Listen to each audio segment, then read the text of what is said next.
Hey my listeners, आ चुकी है आप लोगों के लिए माफिया स्ट्रैप्ड वाइफ का नया एपिसोड। तो चलिए शुरू करते हैं इसे। अब तक की कहानी में आप लोगों ने सुन लिया था कि जिया जो रियांश का कॉल कट करते हुए अंदर की तरफ बढ़ते आ रही थी, वहीं अक्षत जो उसे इशारे में ही पूछता है किसका कॉल था। जिया इस बात को बताने में ज़रा भी इंटरेस्ट नहीं लेती और अपने फ़ोन को ले जाकर साइड में रख देती है और खुद भी आकर के बेड पर बैठ जाती है। वहीं अक्षत उसके ठीक सामने आकर चेयर पर बैठते हुए कहता है, तो हम कहाँ पर थे। जिया उसकी बात सुनते हुए कहती है, आप अ, आप वो। अक्षर जो इस तरह से उसे हेजिटेट होते हुए देखकर कहता है, शर्मा रही हो। जिया जो कहती है, नहीं मैं वो। जिया को खुद नहीं समझ में आ रहा था कि आखिर ये शख्स उसके लिए सही तो है ना। जो फैसला उसने लिया है क्या वो उसके लिए सही साबित होगा, क्या उसे कोई नई मुसीबत तो नहीं झेलनी पड़ेगी। लेकिन फिर जिया का दिमाग उसके दिल को समझाते हुए कहता है, जिया जिस प्यार को तू अपने घर पर ढूंढना चाह रही थी वो तुझे कोई गैर दे रहा है। इतना केयर कौन करता है, इतना प्यार से बातें कौन करता है, वो भी ये तो इतने बड़े शख्स है जिस शख्सियत के बारे में पूरा मुंबई जानता है, फिर भी मुझसे इतना पोलाइटली बात कर रहे हैं, मुझे खुद अपनी फीलिंग्स शेयर कर रहे हैं। तूने कोई गलती नहीं की है। अक्षय जो अपना हाथ जिया की तरफ आगे बढ़ाते हुए कहता है, तुमने मुझे एक्सेप्ट नहीं किया जिया। जिया जो कहती है, मैंने तो बोला कि तभी अचानक सुल्लो का दरवाज़ा धड़ाम से खुलता है। अचानक से यूँ दरवाज़ा खुलने की वजह से दोनों की नज़र दरवाजे की तरफ ही चली जाती है। कुणाल जो हाँफते दौड़ते बाहर से भागते हुए आ रहा था, ऐसा लग रहा था जैसे पीछे उसके कोई पागल कुत्ता पड़ गया हो और वह बिना कुछ सोचे समझे आकर के जिया के बगल में बेड पर बैठते हुए हाँफने लगता है। अक्षत और जिया दोनों उसको हैरानी से देख रहे थे। अक्षत उसको ऊपर से नीचे तक देखते हुए कहता है, ये क्या तरीका है भाई, कम से कम आने से पहले नॉक तो कर लेता। कुणाल जो अपनी एक लंबी सांसें भरते हुए कहता है, देखिए सॉरी, मैं इस तरह आना नहीं चाहता था लेकिन ये मेरी मजबूरी थी। अक्षय जो कहता है, मुझे भी बताओगे अपनी मजबूरी, आखिर क्यों आए और वो भी इस तरह से। कुणाल जो अपना हाथ आगे बढ़ाते हुए कहता है, हेलो सर। अक्षय जो उसके हाथ पर अपना हाथ रखकर उसके साथ हैंडशेक करते हुए कहता है, तो हेलो करने आए थे मुझे। कुणाल अपने हाथ को हटाता है और फिर जिया की तरफ देखते हुए कहता है, हेलो जी। लेकिन ये बोलते बोलते उसके दिमाग में आता है कि रियांश ने अक्षत के सामने इस बारे में बात करने से मना कर दिया है, जिसकी वजह से वो अपनी बात को क्लियर करते हुए कहता है, क्षमा। हेलो क्षमा। अक्षय जो खड़ा होते हुए कहता है, अजीब इंसान है यार, हेलो करने के लिए आए थे वो भी ऐसे पागलों की तरह। कुणाल जो अपनी जगह से खड़े होते हुए कहता है, नहीं मैं तो इसलिए आया था क्योंकि अब रियांश ने उसे मना तो कर दिया था कि अक्षत के सामने ये बात नहीं पता चलनी चाहिए कि रियांश ने उसे ऑर्डर दिया है कि वो अक्षत को अपने साथ लेकर जाए, जिसकी वजह से उसे बात को पलटना पड़ता है और वो अपने दिमाग पर जोर डालते हुए कहता है, मैं ये वो आज पार्टी है ना। अक्षत अपनी एक बाँह चढ़ाते हुए कहता है, तो अक्षत की बात सुनकर कुणाल जो अपने सर को खुजलाते हुए कहता है, आपको याद है पार्टी आज। अक्षत को कुणाल की हरकतों पर काफ़ी गुस्सा आ रहा था क्योंकि इतने खूबसूरत वक्त को कुणाल ने आकर के डिस्टर्ब कर दिया था। अक्षत जाके कुणाल से कहता है, मुझे क्लियर करके बताओ कि आखिर तुम यहाँ पर आए किस वजह से हो। कुणाल जो कहता है, वो आज शाम को शौर्य प्रताप की पार्टी है ना, वो जाना है हम लोग को। अक्षत जो कहता है, तो अभी से जाना है, वहाँ पर हम लोग झाड़ू पोछा करेंगे। कुणाल अपने सर को नाम हिलाते हुए कहता है, नहीं सर, वो मैं ये कह रहा था ना। और ये बोलते बोलते वो आकर के उनके बगल में जाकर सटते हुए कहता है, मुझे आपके साथ शॉपिंग पर चलना था। जिस वे में उसने ये बोला था अक्षत को ये काफ़ी अजीब लगा था। जिया भी उन दोनों को घूर घूर करके देखे जा रही थी। उसे भी समझ में नहीं आ रहा था कि आखिर यहाँ पर उसके सामने चल क्या रहा है। कुणाल जो फिर से रखते टोन में कहता है, सर आप तो जानते हैं मैं इस पूरी दुनिया में कितना सिंगल हूँ, आपके अलावा तो मेरा कोई सहारा भी नहीं है। अक्षय जो कहता है, साफ साफ बोलो ना कि तुम्हें पैसे चाहिए। कुणाल जो कहता है, नहीं सर, पैसे की क्या ज़रूरत है, वो तो मेरा कार्ड है ना, रियान सर ने जो दिया था वो तो पूरी तरह से फ्री है, लेकिन कोई साथ में भी तो होना चाहिए ना सर शॉपिंग पर जाने के लिए। अक्षय जो उसकी बात सुनते हुए कहता है, मैं तुम्हारी गर्लफ्रेंड हूँ, जाना है तो अपनी किसी दोस्त के साथ जाओ। कुणाल जो कहता है, सर आप चलिए ना, मेरा तो कोई दोस्त भी नहीं है और ना ही गर्लफ्रेंड है। अक्षय जिस तरह से कुणाल को अपने हाथ पर हाथ रखते हुए देखकर थोड़ा पीछे होते हुए कहता है, दिमाग ख़राब तो नहीं हो गया, मैं अपनी शमा के साथ कितना अच्छा टाइम स्पेंड कर रहा था और तुम हो कि कि तभी कुणाल जो अपने मन में सोचता है, यही तो प्रॉब्लम है, आपको समझ क्यों नहीं आ रहा, आपकी कुंडली पर राहु केतु बैठ गया है। अगर थोड़ी देर तक और यहाँ रहेंगे ना तो कहीं ऐसा ना हो कि रेहान सर दुबई से फिर से वापस आ जाए। क्या करूँ, दिमाग लगा, किसी भी हालत में इन्हें अगर यहाँ से नहीं लेकर गया ना तो मुझे तो डायरेक्टली यमराज उठा कर ले जाएंगे। वहीं अक्षत उसका हाथ पकड़ता है और उसे रूम के बाहर ले जाते हुए कहता है, अब दफा हो जाओ यहाँ से, अगर तुम्हारी फालतू बकवास हो गई हो तो। और फिर वो जिया के सामने आकर उसको बैठाते हुए कहता है, बैठो यार तुम, हम कितनी अच्छी बातें कर रहे थे, आकर के डिस्टर्ब कर दिया, इडियट कहीं का। जिया कुणाल के आने से काफ़ी अनकंफर्टेबल हो गई थी क्योंकि उसे पता था कि कुणाल को उसकी सारी सच्चाई पता चल चुकी है, जिसकी वजह से उसका मूड थोड़ा सैड हो जाता है। वहीं अक्षय जो अपने हाथ को आगे बढ़ाते हुए जिया के बालों को उसके कान के पीछे करते हुए कहता है, तुम्हें क्या हुआ, इतना मूड क्यों खराब हो गया तुम्हारा, ऐसी शक्ल क्यों बना रखी हो। जिया उसकी बातों को सुन करके अपने होश में वापस आती है और फिर कहती है, नहीं कुछ नहीं, वो मैं ये कह रही थी कि तभी अक्षय जो पूछता है, मैं तुमसे कुछ पूछ रहा था और ये पूछ रहा था कि क्या तुम्हारा कंसेंट है, हम रिलेशनशिप में आ सकते हैं। जैसे जिया ने ये सुना था वो तुरंत ही ब्लश करते हुए अपने चेहरे को नीचे की तरफ झुका लेती है और वो धीरे से कहती है, मैं वो कि तभी कुणाल फिर से धड़ाम से दरवाज़ा खोलते हुए अंदर आते हुए कहता है, याद आ गया सर, मुझे अच्छे से याद आ गया। एक्चुअली में जो काम था ना वो मैं भूल गया था, वो प्रोडक्शन हाउस के ऑफिस में बहुत बड़ी इमरजेंसी आ गई है। इस तरह कुणाल को घबराता हुआ सुन करके अक्षत भी अपनी जगह से खड़े होते हुए पूछता है, क्या हो गया, इज़ एवरीथिंग फाइन, कोई बड़ी प्रॉब्लम तो नहीं हो गई। कुणाल जो कहता है, सर बहुत बड़ी प्रॉब्लम हो गई है, अगर अंदर की चीज़ें ठीक तरीके से काम नहीं करेंगे तो फिर बाहर तो प्रेशर ही प्रेशर होगा ना। कुणाल की बातें सुन करके अक्षय थोड़ा अपनी आंखें सिकोड़ते हुए पूछता है, क्या अंदर का काम बाहर का प्रेशर, ये क्या बोल रहे हो। कुणाल जो कहता है, सर वो क्या है ना, टॉयलेट का फ्लश ख़राब हो गया है और दोनों का अब वहाँ पर कोई ठीक से काम ही नहीं कर पा रहा क्योंकि अंदर का काम ठीक से हो ही नहीं रहा। आप समझ रहे हैं सर, बहुत बहुत क्रिटिकल सिचुएशन है, आपको चलना पड़ेगा मेरे साथ। अक्षय जैसे ही सुनता है उसका मन करता है कि वो अभी कुणाल का सर ले जाकर दीवार में पटक दे। वो एक बार जिया की तरफ देखता है और फिर अपने चेहरे को दूसरी तरफ करते हुए कहता है, लाइक सीरियसली, छी, तुम ये बात करने आए हो मुझसे, मैं तुम्हें क्या टॉयलेट क्लीनर या फिर मैं तुम्हें कोई टॉयलेट का मैकेनिक नजर आता हूँ। ये बात तुम किसी और से जाकर के बोलो जो ये सब ठीक करता हो, मुझसे क्यों बता रहे हो। कुणाल जो कहता है, सर आप ही तो उस प्रोडक्शन हाउस के मालिक हैं, रेहान सर के बाद आप ही तो हैं, अब मुंबई में रेहान सर तो है नहीं तो आपसे ये बात बोलनी पड़ेगी ना सर।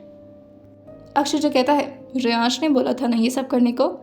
जैसे कुणाल को ये पता चलता है वो एकदम से अपने सक्का पक्का रह जाता है और वो कहता है, नहीं, उन्होंने नहीं बोला।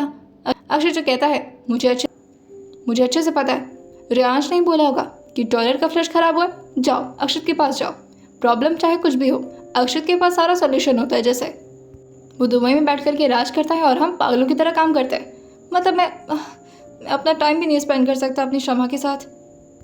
कुणाल जो कहता है, यही तो मैं चाहता हूँ कि आप ना करें। ये वो अपनी दांत पीसते हुए बोला था।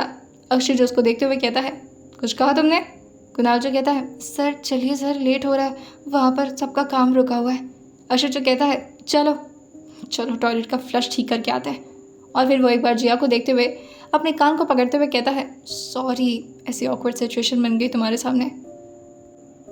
जिया को भी अक्षय से थोड़ी देर के लिए रिलीफ चाहिए था क्योंकि वो अकेले रहना चाहती थी। अक्षय जो जिया का हाथ पकड़ते हुए कहता है, कम से कम मुझे बाहर तक ड्रॉप तो कर दो।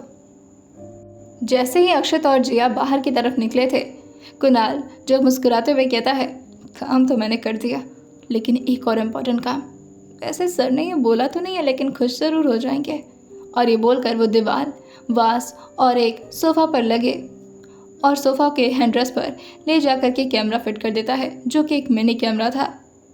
और खुद पर ही प्राउड महसूस करते हुए कहता है, अब सर का दिल लगा रहेगा, वरना पता नहीं कब दुबई से इंडिया वापस आ जाए। जिया जो गेट के अंदर से ही अक्षत को बाय करते हुए अंदर की तरफ आने लगती है कि तभी कुणाल उसके ठीक सामने आकर खड़ा हो जाता है। जिया अपने सर को झुका करके उनकी साइड से निकलने वाली होती है लेकिन तभी कुणाल उसको देखते हुए कहता है, डोंट वरी, मैं तुम्हें गलत नहीं समझ रहा हूँ, जो भी कुछ हुआ ज़रूर उसमें तुम्हारी कोई मजबूरी होगी। एंड आई होप कि सब कुछ ठीक हो जाए और तुम्हारी मॉम की तबीयत भी। और ये बोल करके वो रूम से बाहर निकल जाता है। जैसे ही कुणाल ये बोल करके बाहर निकला था, जिया उसकी बात पर गौर फरमाते हुए एकदम से हैरान हो गई थी और वो अपने दिल पर हाथ रखते हुए पूछती है, मॉम की तबीयत खराब, मॉम की तबीयत खराब? अगर ये सच हुआ तो मेरी वजह से मेरी मामा की तबीयत, उनका तो वैसे ही ब्लड प्रेशर कितना हाई रहता है। नहीं नहीं नहीं नहीं नहीं भगवान, मैं ऐसा कुछ नहीं करना चाहती। मेरे ये कदम उठाने का मतलब ये नहीं था कि मैं अपने फैमिली वालों को हर्ट करना चाहती हूँ। मैं सिर्फ खुद को प्रूव करना चाहती थी। प्लीज़ भगवान जी, प्लीज़ मेरी मम्मा को कुछ नहीं होना चाहिए। वही दुबई में रियांश अपनी शिकागो की डील को फाइनल करके अब अपने मेंशन की तरफ वापस लौट आए थे और लगभग अब रात भी हो चुकी थी। वो अपने टेबल पर अपने लैपी को रखे थे और लूसीफर को अपनी गोद में और उसे प्यार से सहलाते हुए अभी अपने कुछ काम वगैरह को देख ही रहे थे कि तभी अचानक से कुणाल का नोटिफिकेशन उनके लैपी के स्क्रीन पर पॉपअप हो जाता है। कुणाल ने उसमें लिख रखा था, सर आपके लिए मेरी तरफ से एक सरप्राइज़ है। उम्मीद करता हूँ आप इससे खुश हो जाएंगे, और वैसे भी मुझे अच्छे से पता है दुबई में आपका दिल तो लग नहीं रहा होगा। आप इस लिंक पर क्लिक करिए, आपको सब समझ में आ जाएगा। रियांश अपने माउस के थ्रू जैसे ही उस लिंक पर क्लिक करते हैं, उसमें 3 कैमरा फ्लैश होने लगता है। एक कैमरे से बालकनी और बेड का नज़ारा दिख रहा था, दूसरी तरफ से पूरे रूम के लेफ्ट साइड का नज़ारा और तीसरी तरफ से चेंजिंग और बाथरूम का दरवाज़ा। कमरे के तीनों साइड में कैमरा लगा हुआ था और पूरा कमरा जो अब रियांश की नज़रों के सामने था। थोड़ी देर तक तो रियांश को चीज़ें समझ नहीं आती, लेकिन तभी अचानक वहीं जिया जो थोड़ी देर में बाथरूम का दरवाज़ा खोलते हुए बाहर निकलती है और रियांश की नज़र जैसे ही जिया पर पड़ती है, उनकी सांसें एकदम से बढ़ जाती हैं। जिया नहा कर बाहर आई थी और उसकी आदत थी कि वो जब भी बाहर आती वो टॉवल में ही बाहर आया करती थी, क्योंकि उसके पास घर में अपना रूम था और वहाँ पर उसे काफ़ी प्राइवेसी भी मिल जाया करती थी। जिया जो इस वक्त टॉवल में थी, रियांश जैसे ये देखते हैं वो सबसे पहले लूसीफर को देखते हैं। वो अपना मुंह खोले हुए लैपी के स्क्रीन को देखे जा रहा था। रियांश अपनी बावें सिकोड़ कर लूसीफर को डांटते हुए कहते हैं, क्या देख रहे हो तुम? और उसकी गर्दन को पकड़ते हुए उसकी मुंडी ऊपर करते हुए उसकी आंखों को बंद कर देते हैं और धीरे से उसके कान में कहते हैं, ये सब नहीं देखते, गंदी बात होती है। लेकिन उनकी नज़र जो फिर से स्क्रीन पर चली जाती है। जिया जो अपने बाल को इधर उधर करते हुए अपने टॉवल से बाल को सुखाने की कोशिश कर रही थी और जिया टॉवल को साइड में रख के अपने वार्डरोब की तरफ बढ़ जाती है, जिसमें उसके लिए नाइट के अलग अलग ड्रेसेस रखे हुए थे। जिया उसमें से एक ड्रेस निकालती है और अपने टॉवल को धीरे धीरे खोलने लगती है। रियांश के दिल की धड़कनें तो मानो बुलेट ट्रेन की स्पीड पकड़ ली हों, लेकिन जैसे ही जिया के बदन से टॉवल हटा था, रियांश तुरंत ही अपने लैपी के स्क्रीन को बंद कर देते हैं और अपना चेहरा दूसरी तरफ कर लेते हैं। वहीं लूसीफर जो तभी से इधर उधर अपनी मुंडी को किए जा रहा था, जैसे वो कितना अफनाहट महसूस कर रहा हो जिस तरह से रियांश ने उसकी आंखों पर अपने हाथ रख दिए थे। रियांश का दिल दुबई में लग नहीं रहा था। वैसे तो रियांश को इंडिया बिल्कुल भी पसंद नहीं था। एक तो उनके मॉम डैड की शादी की इज्जत की वजह से, और दूसरा उनका सारा इलीगल काम तो दुबई से ही होता था, जिसकी वजह से वो दुबई में रहना ही ज़्यादा कंफर्टेबल महसूस करते थे। लेकिन अब शायद रियांश के साथ भी चीज़ें बदल चुकी थी। रियांश की तरफ देख करके अपने हाथों से धीरे धीरे उनके दिल पर टैप करने लगता है। रियांश उसको देखते हुए उसे अपने सीने से लगाते हुए बोलते हैं, जैसे मैं तुम्हें हक करता हूँ ना, कभी कभी मन करता है उससे भी। लेकिन ये बोलते बोलते वो एकदम से रुक जाते हैं और लूसीफर को अपने सामने लाकर उसके चेहरे को देखते हुए कहते हैं, no, she is not my type. कितनी अजीब है ये और कितनी झूठी भी है। और फिर इसे तो अक्षत पसंद करता है और शायद ये भी अक्षत को पसंद करने लगी है। मुझे इन सबसे क्या लेना देना, राइट? और ये कुणाल को क्या हो गया? उसने मुझे ये लिंक क्यों सेंड किया? और क्या जिया के रूम में उसने कैमरे लगा रखे हैं? नो वे, मैं किसी की प्राइवेसी को क्यों ऐसे रन करूं? और रियांश उसको गोद में उठाते हैं और उसके बेड पर ले जाकर उसे लेटाते हुए कहते हैं, तुम अभी छोटे हो, ये सब चीज़ें देखने लायक तुम्हारी उम्र नहीं है, और वैसे भी उसे इस तरह देखने का हक तुम्हें क्या, मैं किसी को नहीं देने वाला। और ये बोल करके वो एक प्यारी से स्माइल अपने चेहरे पर ला देते हैं, जिससे लूसीफर जो अपने जीभ से धीरे धीरे उनके हाथ को चाटना शुरू कर देता है। रियांश उसको सिलाते हैं और फिर से आकर सोफ़ा पर बैठ जाते हैं। वो अपनी आंखें बंद किए हुए अपने स्क्रीन को दोबारा से खोलते हैं और धीरे धीरे अपनी आंखों को खोलते हुए चेक करते हैं कि जिया ने कपड़े पहन लिए हैं या नहीं। जिया जो इस वक्त वाइट कलर का नाइट गाउन पहन रखी थी, वो थोड़ा शॉर्ट होने की वजह से उसके खूबसूरत पैर साफ तरीके से नज़र आ रहे थे। लेकिन तभी जिया जो पूरे रूम का लाइट ऑफ कर देती है और अपने फ़ोन को लेकर बेड पर बैठ जाती है। रेयांश जो टेबल पर अपने एल्बो को टिकाते हुए उसको इतना ध्यान से देख रहे थे जैसे जैसे रेयांश जिया से कितना अट्रैक्टेड फील कर रहे हों। लेकिन तभी उनके दिमाग में अक्षत का ख्याल आता है, जिसकी वजह से उनका मुंह पूरी तरह से गुस्से में आकर सिकुड़ जाता है और वो मुंह बनाते हुए पीछे की तरफ होते हुए कहते हैं, उस अक्षत का कुछ ना कुछ तो करना पड़ेगा। ऐसे थोड़ी ना कि दुनिया की सारी खूबसूरत लड़कियां सिर्फ उसी के साथ रहेंगी। मुझे कोई इंटरेस्ट नहीं है लड़कियों में, पर फिर भी। और ये सोचते हुए वो अपने फ़ोन पर अपने अपडेट चेक करने लगते हैं कि उन्हें और क्या इम्पोर्टेंट काम करना है, क्योंकि जल्द से जल्द उन्हें अपने इंडिया वापस जाना था। शायद उन्हें इंडिया की याद आ रही थी या फिर किसी और की। 2 दिन तो कुछ यूं ही बीत गए थे। आज तीसरा दिन था और जिया के लिए वाकई ही बहुत बड़ा दिन। 2 दिन तो वो जैसे तैसे करके घर के अंदर छुप करके रह ली थी, लेकिन आज उसे बाहर निकलना था। अक्षत भी उसे अपने साथ ले जाने के लिए आया था। जिया काफ़ी खूबसूरत तरीके से अपने हिसाब से तैयार होकर के अक्षत के साथ उसके गाड़ी में बैठ जाती है और अक्षत की ब्लैक एसयूवी जो कि अग्निहोत्री प्रोडक्शन हाउस के हेडक्वार्टर के बाहर आकर रुकती है। एक ग्रैंड ग्लास और मेटल बिल्डिंग जिसके सामने रेड और वाइट वेलेट लेन्स बनी हुई थी। फ्रंट पर 3D और काफ़ी बड़े अक्षरों में लिखा था Agnihotri's production house. Silver metallic letter होने की वजह से वो धूप की वजह से हल्का हल्का चमक भी रही थी। जिया के लिए कोई सपने से कम नहीं था। वो भी इस प्रोडक्शन हाउस का नाम काफ़ी सुनी थी मगर उसे नहीं पता था कि इतना जल्दी उसका सपना सच होने वाला है। उसी के नीचे एक टैग लाइन लिखा हुआ था, a house of vision, a home for dreams. Jiya जो ये पढ़ के हल्का सा मुस्कुराती है और फिर अंदर की तरफ निकल जाती है। स्टाफ मेंबर्स जो वॉकी टॉकी लेकर के इधर उधर चल रहे थे एंट्रेंस में, अक्षत को देखते ही कुछ लोग उसके ठीक सामने आकर खड़े हो जाते हैं और अक्षत भी उन लोग को ज्वाइन करके जिया को अकेले छोड़कर उन लोग के साथ चला जाता है। जिया को यह काफ़ी ऑकवर्ड लगा था, लेकिन वो इस बात पर ज़्यादा ध्यान नहीं देती और अपने मन को मार कर रह जाती है।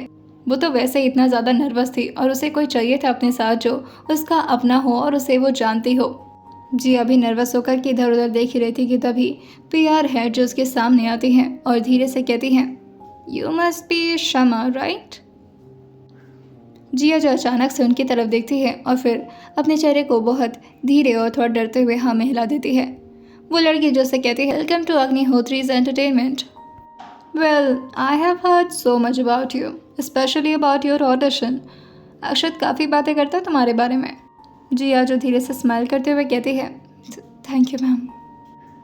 तभी 2-3 मेल एग्जीक्यूटिव्स जो कि जिया की तरफ आते हैं और एक उसमें से जिया की तरफ अपना हाथ बढ़ा देता है।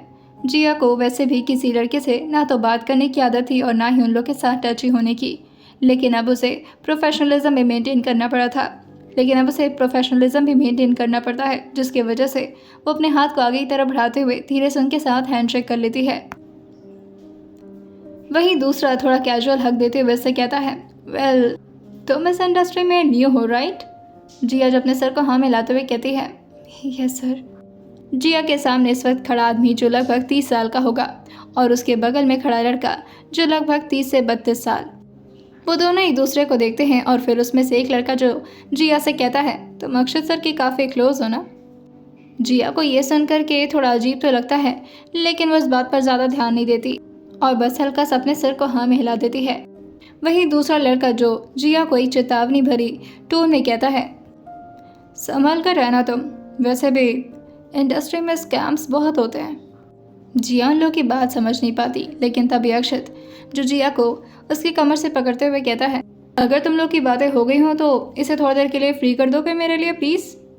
यूँ अचानक अक्षत का इस तरह से जिया को हाथ लगाना थोड़ा अजीब लगता है, वो भी इतने सारे लोगों के सामने, और वो धीरे से उनके हाथ को अपने कमर से हटाते हुए कहती है, आप प्लीज़ अपना हाथ हटाएंगे। अक्षत अपनी भवें से कोड़ते हुए कहता है, क्यों, तुम मेरी गर्लफ्रेंड नहीं हो और मैंने तो सिर्फ तुम्हारे कमर पर हाथ रखा है और कहीं थोड़ी ना। इतना अनकंफर्टेबल होने की ज़रूरत नहीं है, तुम हीरोइन बनने वाली हो। और ये बोल करके वो से अपने साथ कॉन्फ्रेंस हॉल की तरफ जाने लगता है। वो एक हाई फाई बोर्डरूम था, एक ग्लास कैबिन जहाँ एक लॉन्ग टेबल के अराउंड सभी लोग बैठे हुए थे। एक साइड पर जिया और उसके ठीक बगल में वो हीरो और उसके दूसरे साइड में और उसके दूसरे साइड में अक्षत बैठा हुआ था। वहीं कुछ और भी सीनियर क्रू मेंबर्स जैसे assistant director, custom head, creative head और पीआर मैनेजर भी प्रेजेंट थे। कुणाल जो बोर्ड रूम को एड्रेस करते हुए कहता है, okay everyone, let's settle down, we are here gathered today to discuss our upcoming project, a story that's close to heart, Pinjra. Kunal जो टेबल के एंड में खड़ा होता है, रिमोट से प्रोजेक्टर चालू करते हुए स्क्रीन पर सबको दिखाते हुए कहता है, पिंजरा, a film bye Agnihotri productions. काफ़ी बेहतरीन इंट्रो सबके सामने फ्लैश होता है। कुणाल जो थोड़ा प्रोफेशनली टोन में कहता है, so moving on, let's go over the shooting schedule. This is going to be an intense near about 60 days shoot across 3 major locations. सब लोग जो अभी शेड्यूल, शूट डेट्स और उसके बाद कुणाल की बातों पर फोकस थे। प्रोजेक्टर स्क्रीन्स पर अभी पिंजरा का लोगो ब्लिंक कर रहा था कि तभी एक कॉर्नर से production legal head mister Sen जो अपनी फाइल बंद करते हुए खड़ा हो जाता है और वो काफ़ी न्यूट्रल वॉइस में कहता है, सॉरी टू इंटरप्ट सर, पर हमें एक चीज़ को बहुत अच्छे से क्लैरिफाई करना होगा। हमारे हीरोइन मिस जिया त्रिपाठी हमारे काम के लिए एलिजिबल नहीं है। I mean, जैसे हमारी मूवी की रिक्वायरमेंट्स है उसमें बहुत सारी चीज़ें तो जिया ने पहले से ही करने से मना कर दिया है। इसने ऑलरेडी फॉर्म में फिलअप कर रखा है। अक्षय जैसे ही अपनी शमा का नाम जिया सुनता है वो एकदम से अपनी आंखें छोटी करके एक बार जिया की तरफ देखता है, लेकिन कुणाल सिचुएशन को संभालते हुए कहता है, शमा इसका निकनेम है, जिया त्रिपाठी ये ऑफिशियल जगह पर रखती है ना जिया? जिया धीरे से कुणाल की बात पर सहमत होते हुए अपने सर को हाँ में हिला देती है।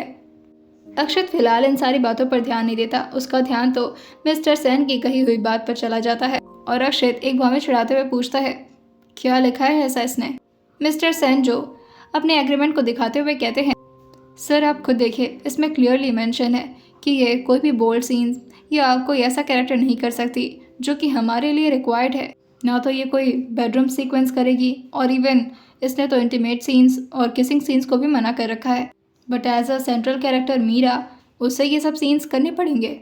अब सब लोग की नज़र जिया पर आकर टिक चुकी थी और सब लोग आपस में ही गॉसिपिंग करना शुरू कर चुके थे कि आजकल ऐसा कौन करता है। आजकल तो ऑलमोस्ट हीरोइंस बोल्ड सीन्स करने में इंटरेस्टेड होती हैं क्योंकि ऐसे ही एक्ट्रेस को ज़्यादा अपॉर्चुनिटीज़ मिलती है।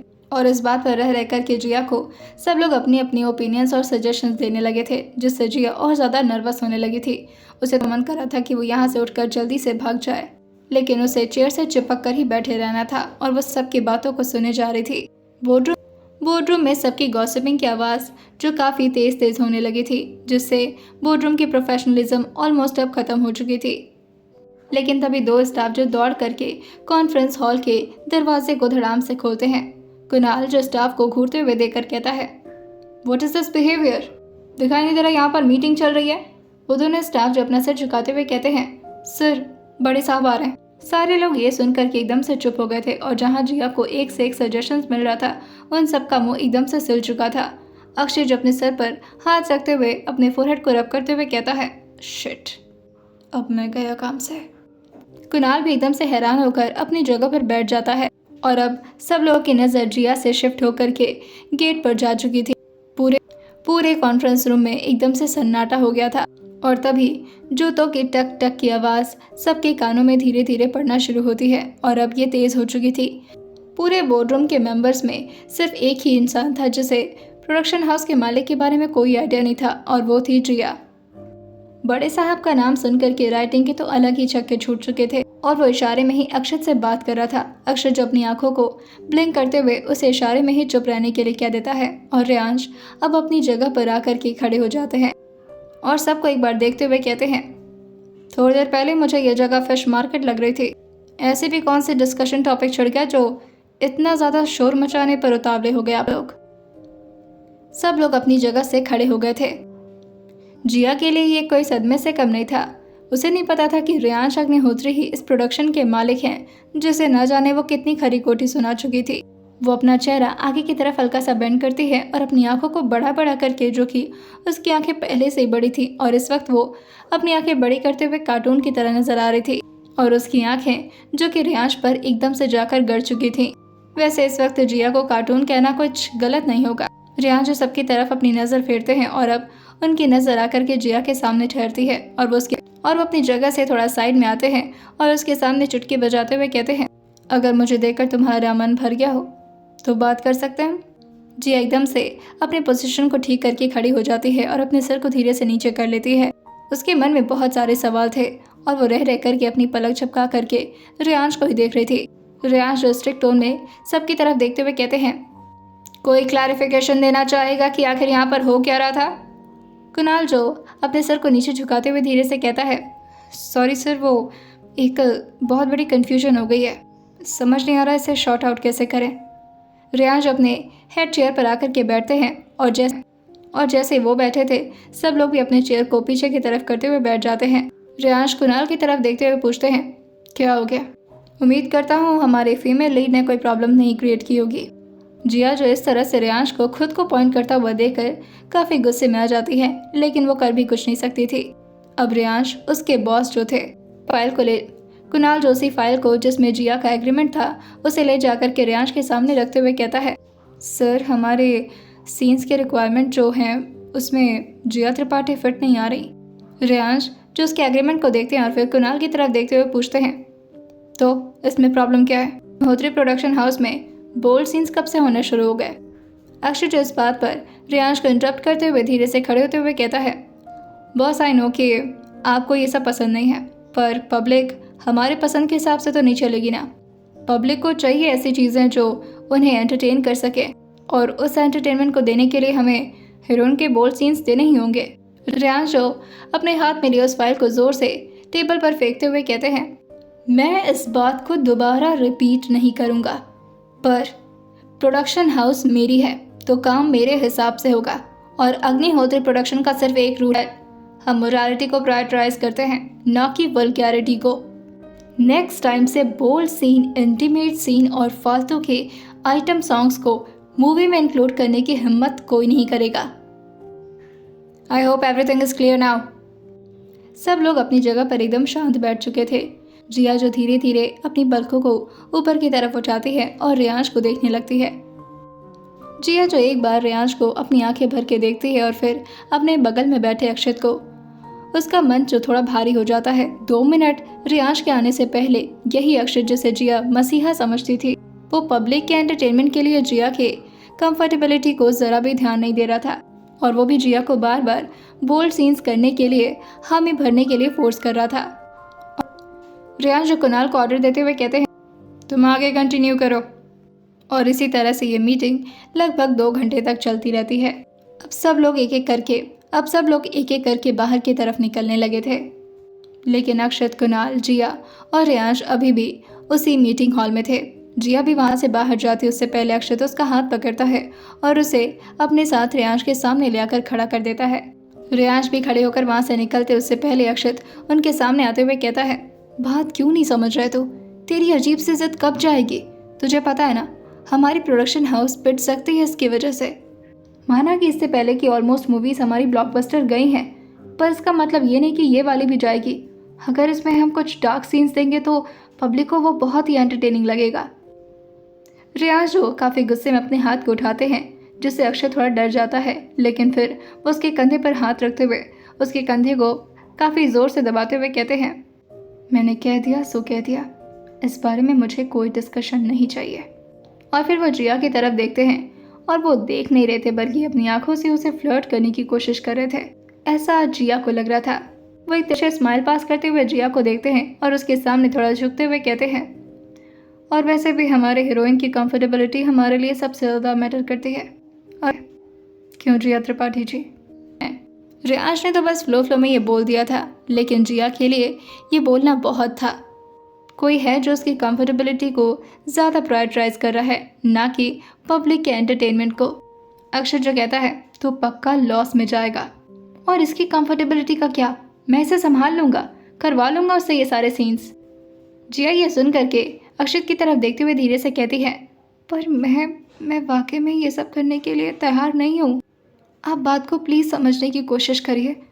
अक्षय जो उसके हाथ दबाते हुए कहता है, मैं कह रहा हूँ ना, तुम शांत रहो। रियांश अक्षत और जिया की हर एक चीज़ों को काफ़ी ध्यान से नोटिस कर रहे थे, और जैसे ही अक्षत ने जिया का हाथ दबाया था, रियांश उसको अपने साइड में खींचते हुए अपने बगल में ले आते हैं और फिर उसके साथ बाहर निकल जाते हैं। जिया अब हॉल में पूरी तरह से अकेले पड़ चुकी थी। वहीं कुणाल जो जिया के ठीक पीछे आकर खड़े होते हुए कहता है, तुम परेशान मत हो, तुम अग्निहोत्री प्रोडक्शन में आए हो, यहाँ तुम्हारे साथ कुछ भी गलत नहीं होगा। जिया जब पीछे की तरफ मुड़ती है तो कुणाल ये बोलते बोलते वहाँ से बाहर की तरफ निकल गया था। उसे तो अपने घर वालों को ये प्रूव करना था कि वो अपनी लाइफ में अपनी बदौलत कुछ कर सकती है, लेकिन वल्गैरिटी शो करके नहीं। आइए जानते हैं आने वाला एपिसोड में क्या होने वाला है और कैसा होगा रेयांश और जिया का रिश्ता, और क्या थी असल में अक्षत की सच्चाई। आइए जानते हैं इसे आने वाले एपिसोड में और सुनते रहिए माफिया स्ट्रैप टू वाइफ सिर्फ और सिर्फ स्टोरी विद सौम्या के साथ।